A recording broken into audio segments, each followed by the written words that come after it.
man. I still have 7 months. Who didn't submit the quiz yet? How difficult was this cytology for you?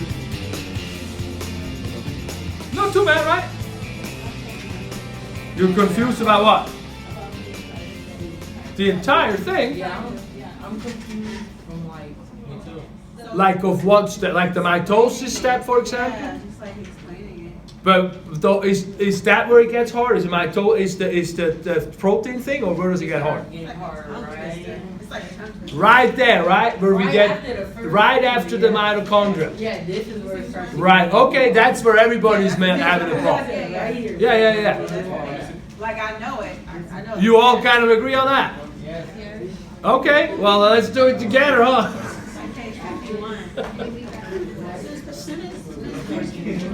So let's get to doing that. Let's go through the quiz and we'll make sure that these last 2 concepts are under your belt. It's good you already have. Can you imagine you only have that exposure when I teach it? Ultimately, yeah, the teaching is the highest form of learning. So if you will, the more you teach it, the more you will learn it. That is absolutely correct. But it's the hardest thing. So having to, I'm not expecting you to be able to explain everything to everybody after first exposure. It took me 15 years. And I know I'm slow, but, it takes a long time. And so I wouldn't be too gruff about that. First, we have to understand it. And then we can move, then the flashcard helps, and then it's if you want to explain it to your students, it's perfect. But it doesn't have to be that solid yet. So studying cells fundamental, as they represent the smallest living things on Earth. Knowing how they work helps us better understand the function of the human body. What is the study of cell called? Cytology, you got that, good. Some organisms, many bacteria for example, are unicellular, which means they are made up of only single cells. We, on the other hand, have about 75 trillion cells that make us up. I had to figure out what that number means. That's why I had that picture in the book with the dollar bills, because that's a lot of numbers. That makes us a single multicellular organism. Is that correct? Yes or no? Good. Cell size is measured in microns. That is a length measurement indicating something is tiny, tiny, small. That's really all I need to worry about. It's this small though. 1 micron is 1/10 of a millimeter, which is about a 1/25 of an inch, making 1 micron about 1/25,000th of an inch. So just to see how small it is, and we can't see it that well. The smallest cell we can see though is an ovum at about 120 microns. How large is a red blood cell, more or less? 5 to 8. I put that there as a number question because if somebody goes to the MCAT, very common question on the MCAT, apparently. I never took the MCAT, but if you go for it, go for it. Tell me how it is. And if you have questions and you want to prep for it, definitely help you. Just give me a text. These tiny living machines come in many different shapes. Their structure dictates the function that they have in a body. What does that mean? An organism is made of many different types of cells. Some are muscle cells, some nerve cells, other red blood cells, etc. An organism starts out with one such cell. In humans, it's a fertilized egg that then begins to multiply, the multiplying process. Daughter cells adapt their size and shape to whatever task they are thought out to accomplish. What is the process called that makes them unique? Differentiation. There you go. There's the stem cell question. If you have issues, raise your hand. So far, it's pretty straightforward, right? Good. Each cell has the basic structure of boundary given a membrane surrounding a liquid inside. So that boundary is what? Phospholipid bilayer. The 2 tails sticking towards one another, making an oil film that we can surround the cell with. In a water environment is perfect. It's a controlled oil film. But that inside liquid is a cytosol. Internally, a large dark sphere.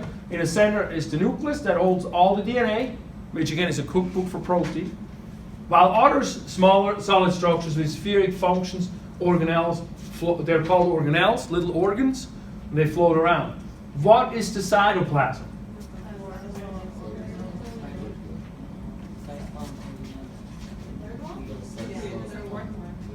Which one? This one, right? Cytosol and organelles. Without the nucleus.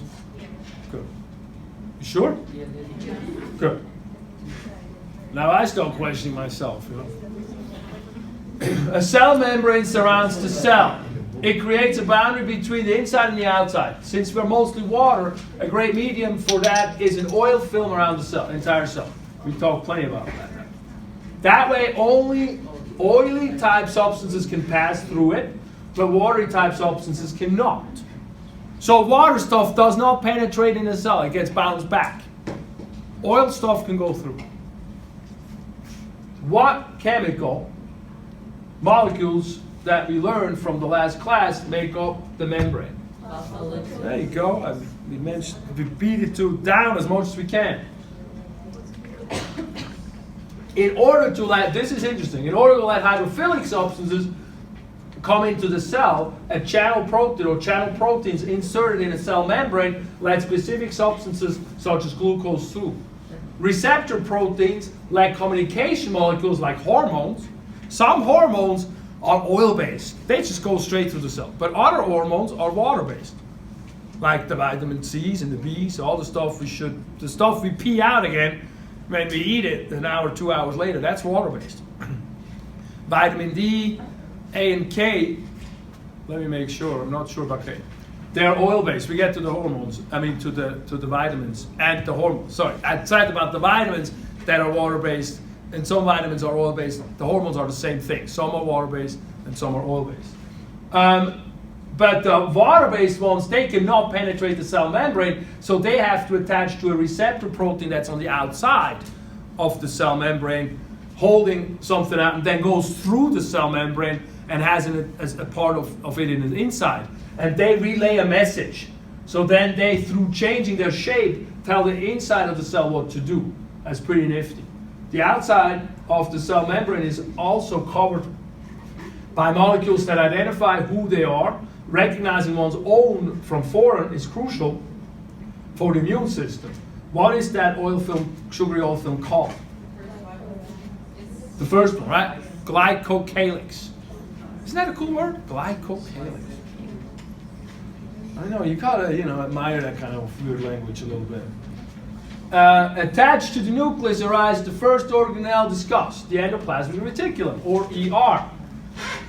It's a bunch of channels and tubes that make proteins and lipids and transport them to different parts of the cell.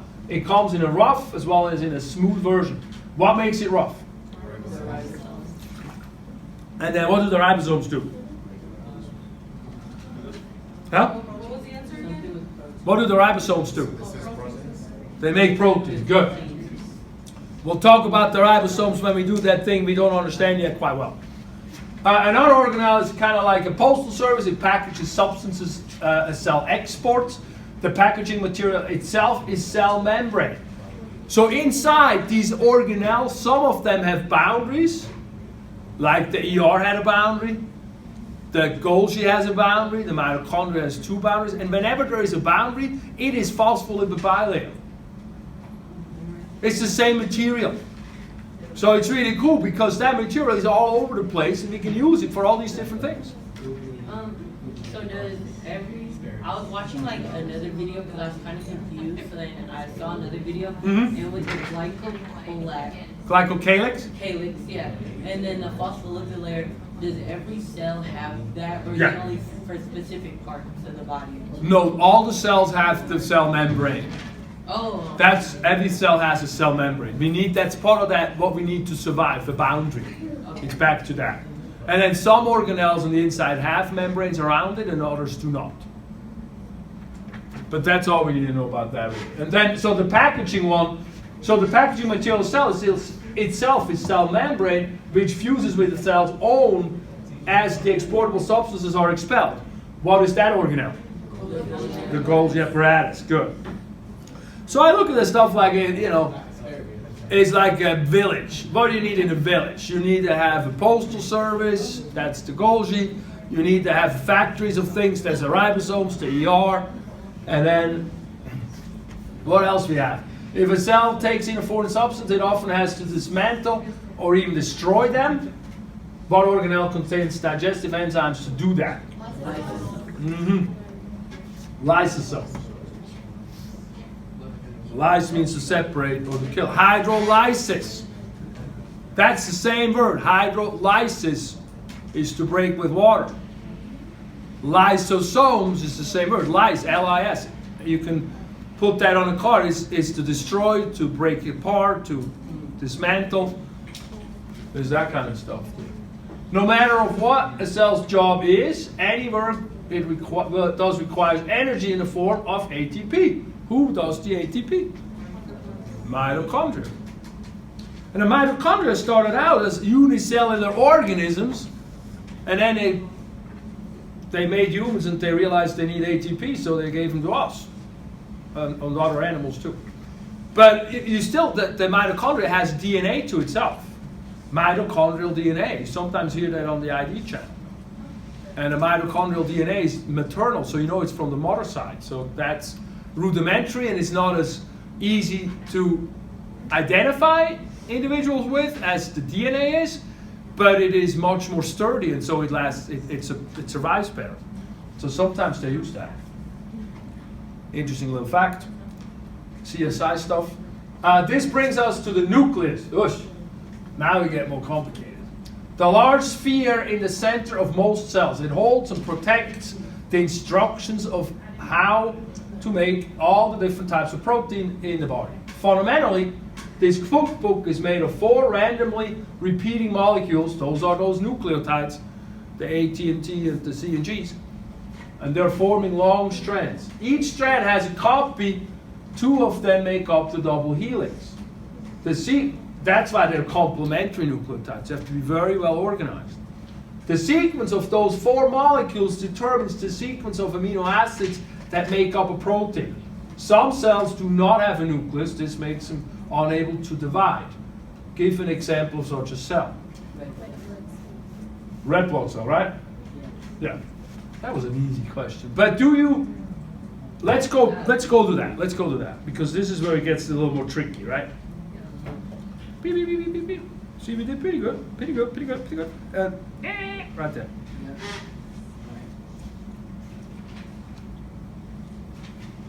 So when we look at this double helix, those are the nucleotides, and 3 of those in a pair or in a sequence code for 1 amino acid.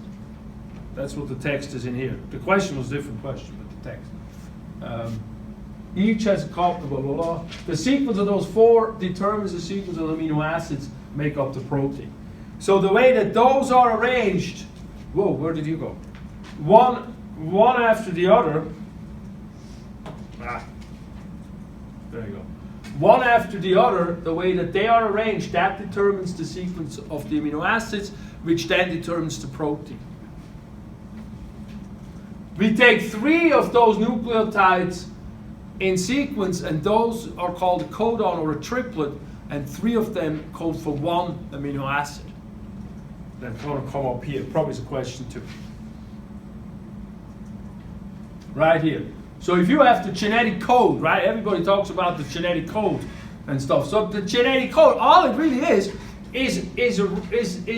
an organized sequence of these 4 letters. That's the genetic code. But it's long because you got about 30 or 40,000 genes in your system, and the gene codes for 1 protein. 1 gene codes for 1 protein. Somewhere that's written down too. I'm not sure where it is written down. On page 49. On page 49, okay. And so when we now take that long letter salad and we organize it, we get these nucleotides in sequence, and we take 3 of those. Of course, we have a start and a stop, so we know where we start. We take 3 of those, and then 3 of those make 1 amino acid, 1 type of amino acid. We have 20 different types of amino acids. That was in the 2nd chapter. So 3 of those code for 1 different types of those, and then we have tables that we can see here. This round thing is one of those tables that I just as an idea to see what we're talking about. When you have a guanine, have a first and then an adenine and then a cytosine, you got to make aspartic acid. That's an amino acid. So if you know you have G, C, well, whatever, G, A, C in sequence, that's going to give you aspartic acid. And they're all listed out. I cut them down up here because they didn't have space. Because we're not needing to study all those different 21s. You can go that on your own if you feel like it. But does that make sense so far? So that's how we get from DNA to making the protein. You read these nucleotides, and then each of these three together make one amino acid. All right, let's go back to the question, see if you have a question on that. The long strands of DNA double helix are tightly rolled up around histones. Proteins are well organized in the center of 46 chromosomes. Boom. We'll go look at that real quick. That's a lot of words that we don't need to worry too much about all the definitions. All of our genes are carried within them. What is a gene? It's a protein. So yeah, I want to make sure you hear gene, you hear is one protein.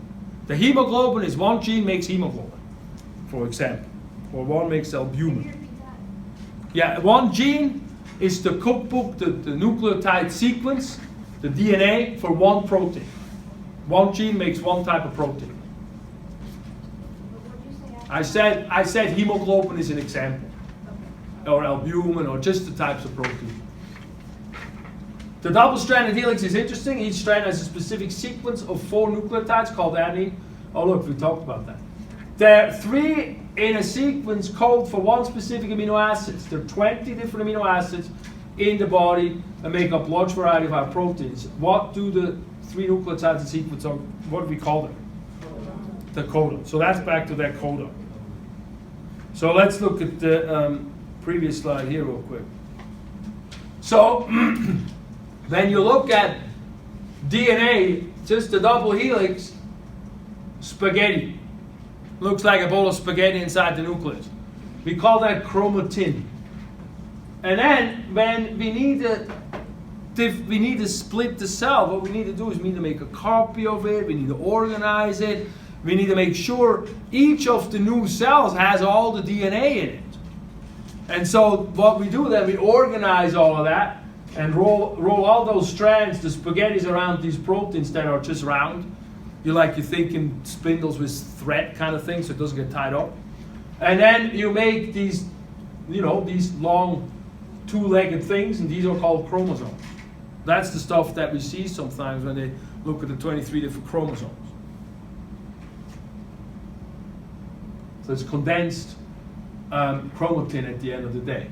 And that's, basically how that sort of works. But from a test perspective, the most important thing is genes. The word gene, I need you to know the definition. DNA double helix. Chromatin, you don't need to worry about that. You can look that back up. The word centromere refers to where those 2 points come together. Oh, did anybody watch the TED Talk? That was cool, huh? All the visualization. Yeah, and it's really literally it's that way. That's the cool part. I never thought it was so physical. It's like out of some kind of a movie. Yeah. And so it shows in there how they call that the kinetochore, how that gets split up. That's sort of what it shows in that movie. All right, so that brings us to the next question. Because DNA is very delicate, it needs to be well protected. So cells don't make protein straight from the DNA. They're gonna have to make an RNA, a copy of the DNA, they call that an RNA, and to then make the protein from. And what do we call the DNA copy? What is it? What do we call the DNA copy? Which RNA is it? The mRNA, the messenger RNA. So when I look at the 3 different types of RNA, now we get more into making the protein. So the mRNA is messenger, it's a copy of the DNA. It's the nucleotide sticking up, except this time now we have uracil in it. Okay? Then the other RNA is the ribosomal RNA, and that's part of the ribosome itself. Because if you think about, if this is a protein that makes something, how do we make the first ribosome to actually then make the next protein? And so that's done in the nucleolus, which is a little place inside the nucleus that creates that rRNA. And so that, when you see rRNA, you think ribosomal RNA is part of the ribosome. And then the tRNA is really cool. It's called transfer RNA. And the transfer RNA, on one hand, it has the complementary bases for the triplet, the codons, the different 3 nucleotides. On the other side, it carries an amino acid specific to those nucleotide codons, to their code, those sequences. And so when we then make a protein, we basically have to take the mRNA and match it up with these 3's on the tRNA, and then the tRNA brings the amino acids together and has one attached to the next, attached to the next, attached to the next. So we got 20 different tRNAs. We got many different styles. So each amino acid has its own tRNA, each type of amino acid. So you said that mRNA, you match it with what? The mRNA has these nucleotides sticking up, right?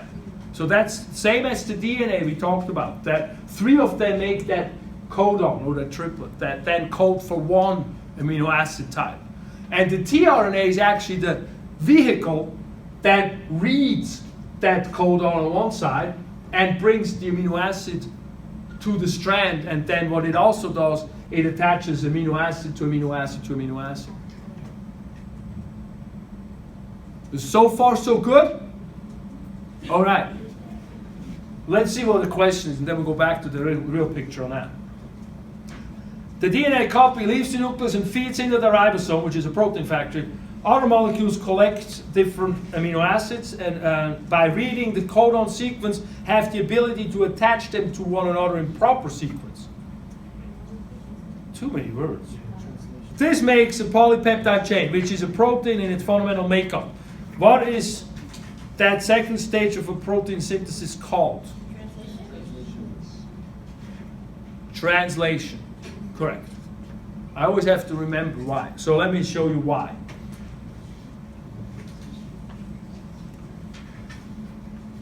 Well, let's just do both pictures so we get it right.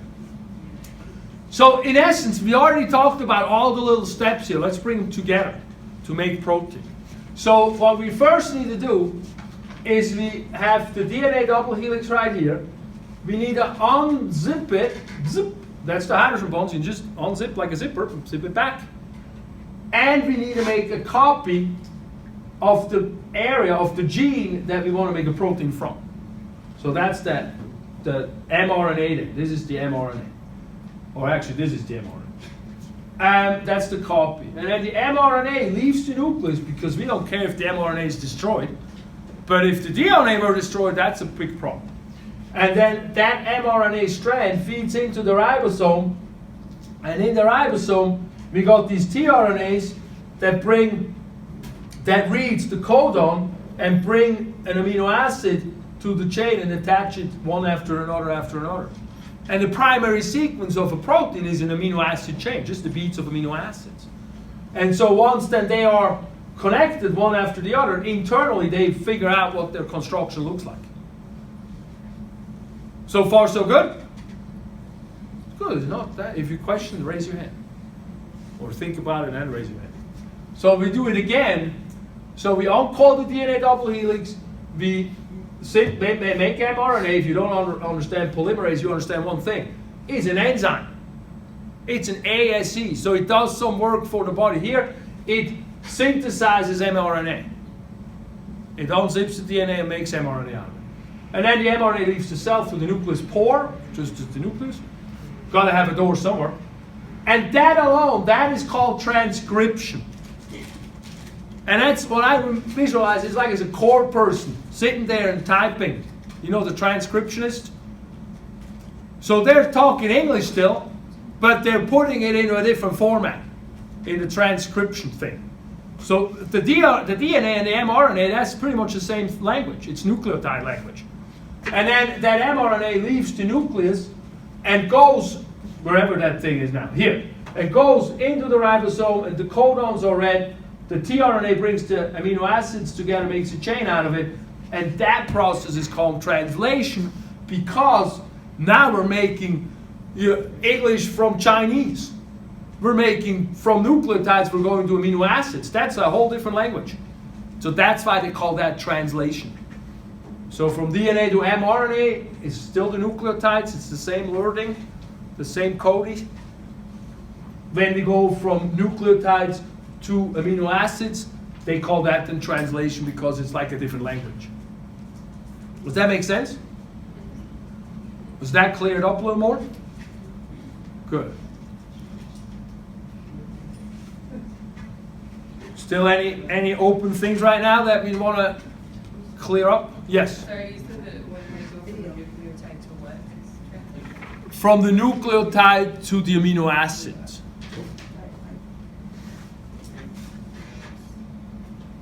It's important for cells to divide and make 2 out of 1. That's true, otherwise we wouldn't be growing.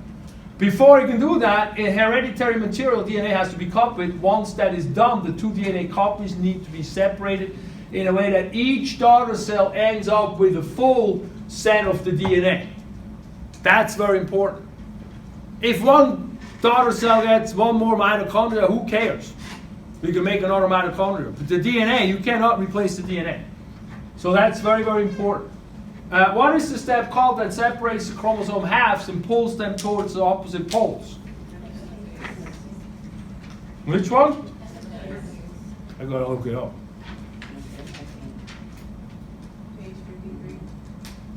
That's the one I like. So the anaphase is where we pull the DNA halves to each pole. So when we look at mitosis, so you understand why we need mitosis, right? We need to make more cells or replace cells. Sometimes the cells die off. That's happening too. And so most importantly, before we get into this phasic description of separating the cells, it's an ongoing process. We just have to name stages so we can understand it. But before that's the case, we copy all the DNA, and we have 2 copies of the DNA in here. Then in prophase, the chromosomes, they get into well, they become visible. The chromatin becomes chromosomes, and the nucleus starts disappearing. And the centrioles, which is one of those organelles that you learned, they're like looking like weird tubular things. And they go and start migrating from being together, start migrating to each side of the cell, making like a north and a south pole kind of thing. And if you watch the video, you realize those are damn freeways inside the cell that get created in that process.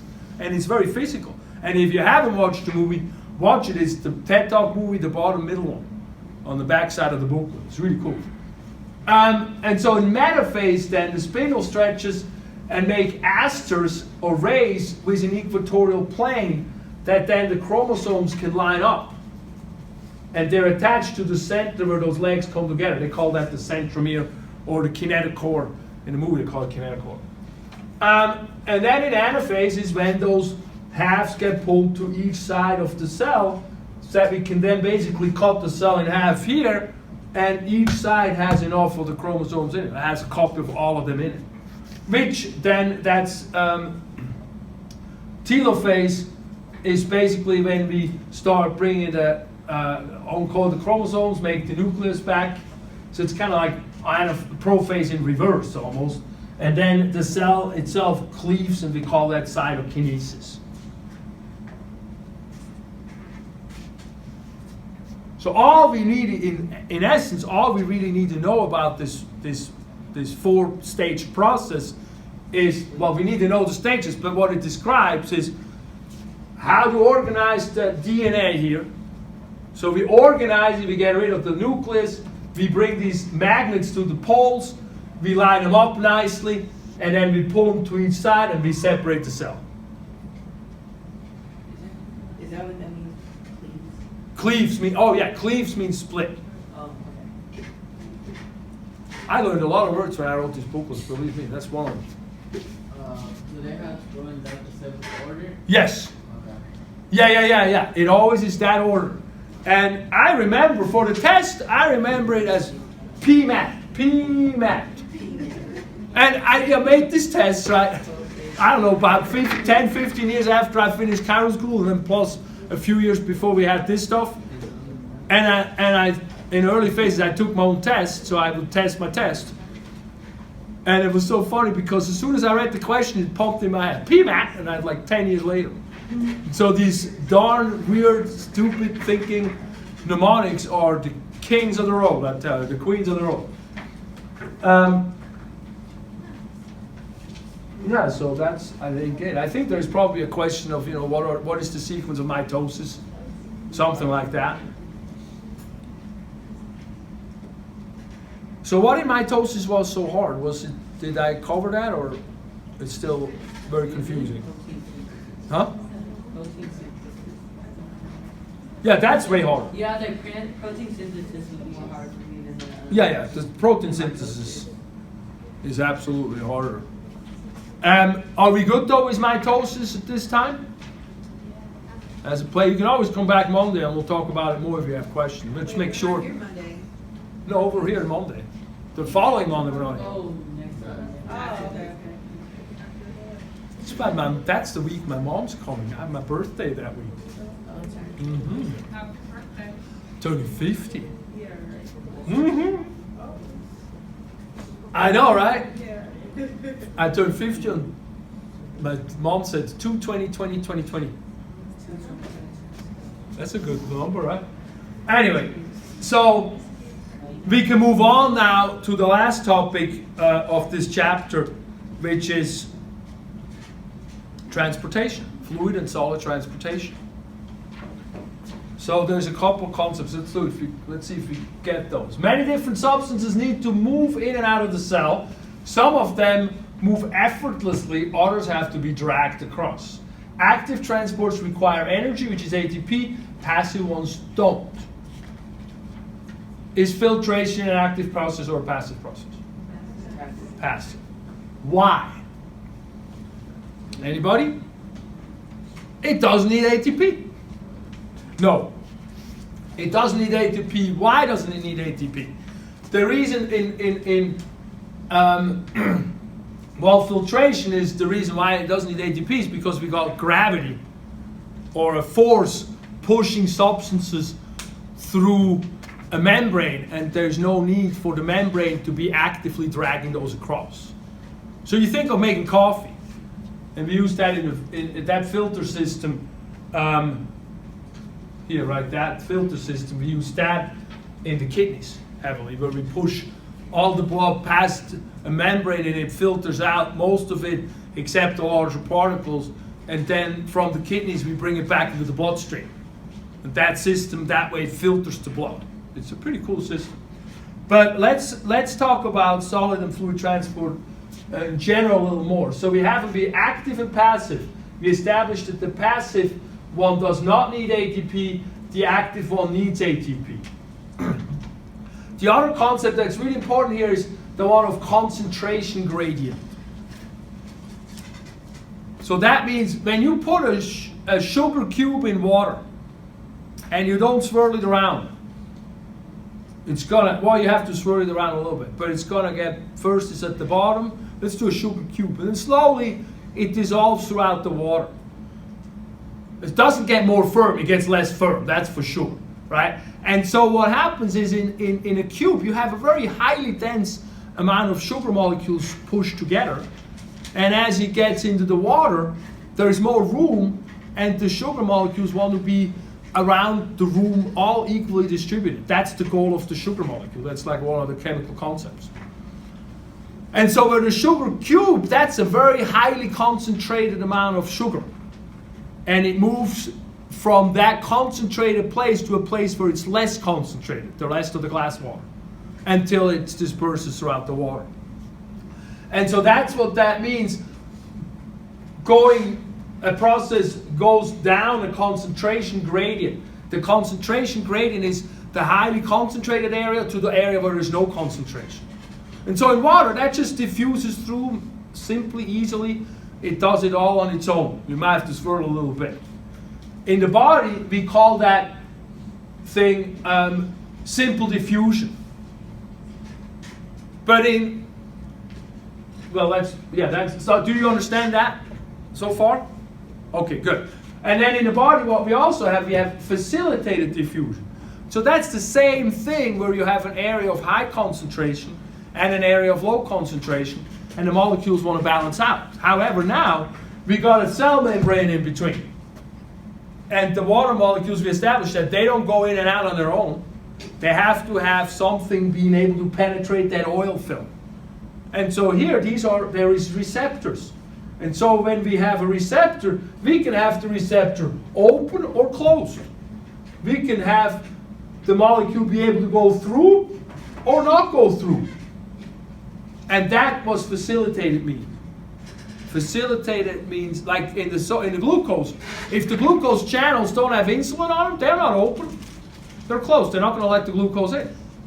So there is no diffusion happening at that point. But if there is an insulin on that receptor, then the glucose can go in because the channel is open. It is facilitated that the glucose can enter the cell. Sensible? Good. Next, difficult one. Osmosis. So this is where you put the salt on the tomato. And the salt will pull the water out of the tomato. So what happens there is you have situations where you have a body of water, but you have a membrane in between that does not let the solutes, the particles, pass through. But it lets water pass through. So now instead of the molecules say like, God, I want to be both equally distributed on both sides. That's the desire that a molecule has. But it cannot do that. But instead of the molecule moving, now the water moves.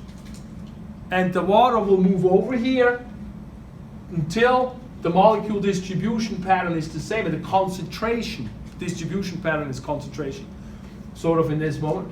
That's then equal and balanced. And so that then you can say that water movement will create the even concentration of the solutes. So instead of solute moving, it's water that moves. And water follows the solutes. And in the body, the big one we use is water follows salt. So like when we use the kidney again, and we get all these blood filtered, and then most of the liquid needs to go back into the bloodstream, otherwise we're peeing all day long. And one of the processes how we can do that is we can extract salt, and the water will follow. And so some of the processes do that. And that's osmosis. So osmosis, you think of the tomato is the salt on top. The water follows the solute. And that's how we can move water across the membrane. Good. Filtration, that's just making coffee. We talked about that briefly. And then we get to the active transport. So the active transports use ATP because we got to push the molecules against the concentration gradient. That is like we need energy to make the sugar cube. To dissolve it, that's easy. To make it is a different story. Or you go to Tokyo, and you know the subway in Tokyo, they have the pushers. They are so densely packed that people push the people into the subway so the doors can close. And then you're sardined up. I know. It's crazy. That kind of thing. So the first one I like to talk about is pumps. Pumps are here to push small little particles, ions here, across the cell membrane to create a concentration gradient. So we can use an active transport to create a concentration gradient that then later can be used in a passive transport to make something happen. So the pumps push the ions? Right, so, So that's what you said, right? yeah. So when we look at here, cell membrane, see that cell membrane? I don't need to draw this. Cell membrane. And so what happens is, three sodiums will be pushed out by this pump. And what you can see here is you can see two potassiums, K means potassium, goes into the cell. You can see the release of that. So this pump is actually cool. It releases 2 potassiums to the inside of the cell, and then it flips to the other way, and 3 of these sodiums go in here, and then they get ejected to the outside of the cell. And the Na is Na sodium. Yeah. Sorry, yes. Na sodium, and K is potassium. Those are important to know. And of course, then the letter is all off, right? and the plus. And the plus means they're positive charged. They're ions. They have a positive charge on it. So that means charge. This will come in the nerve impulse, heavily. But what's really cool is, now when you do that, and that's an ongoing process, the cell membrane does not let a sodium in by itself, nor a potassium in or out on its own. So it's Because, huh? So they have to be together. No, they can't penetrate the oil. So they're if they have a plus and a minus or a minus, they're hydrophilic. They're like salts in water thing. They're not oil in water thing. But the cool thing now is you have a really high concentration, lots and lots of dense amount of sodium on the outside of the cell. And you see the Na is much smaller here than here. That's the concentration indicator. And then here you've got a large amount of potassium on the inside of the cell and much smaller on the outside. Now, if you fire a nerve, all you need to do, and you need to know that these cannot cross on their own, but if you want to fire a nerve, all you need to do is you need to open a gate that lets the sodium come in, and you create a nerve impulse, and we'll talk about that later. But because this concentration is so high, as a passive process, it goes in so fast. And if you ever hit your funny bone, you know how fast the stuff fires. And that's how fast that works. If you would have to slowly pump the sodium to the outside of the cell and say the nerve is firing, it will take a long, long time for the nerve to fire. So an active process ultimately is always a slower process than a passive process. And we can use that in the body to create situations like a nerve impulse where something needs to happen rapidly. I don't know, maybe that's a little bit too much information, but we'll get back to that. Was some of that sticking though?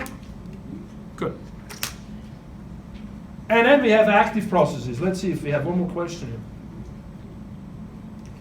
Oh yeah, look, if a cell needs to bring in large molecules, it wraps it in cell membrane. That simply pinches off. What is the term used for cellular eating? Which one? Phagocytosis. Oh yeah, it's a difficult word, isn't it? So when we need to bring substances into the cell, we call it endocytosis. Endo means on the inside. And when we need to bring substances to the outside of the cell, we're going to call it exocytosis. And exo means we kick it out to the outside of the cell. Phagocytosis means cellular eating. That was the question. And pinocytosis means cellular drinking. And that's your wine, the Pinot Grigio or the Pinot Ron. That's how I remember. And I think that's almost about it. That's good enough. A lot of time when the substances leave the cell, the vesicle needs to fuse with the cell, and then it becomes cell membrane itself. And so that's that cool thing again. It also replenishes the cell membrane that way. Good. So with that, do you have any questions for me right now? No? Good. So make sure you process the material to try to understand it as well as you can. And then on Monday we can do more of that.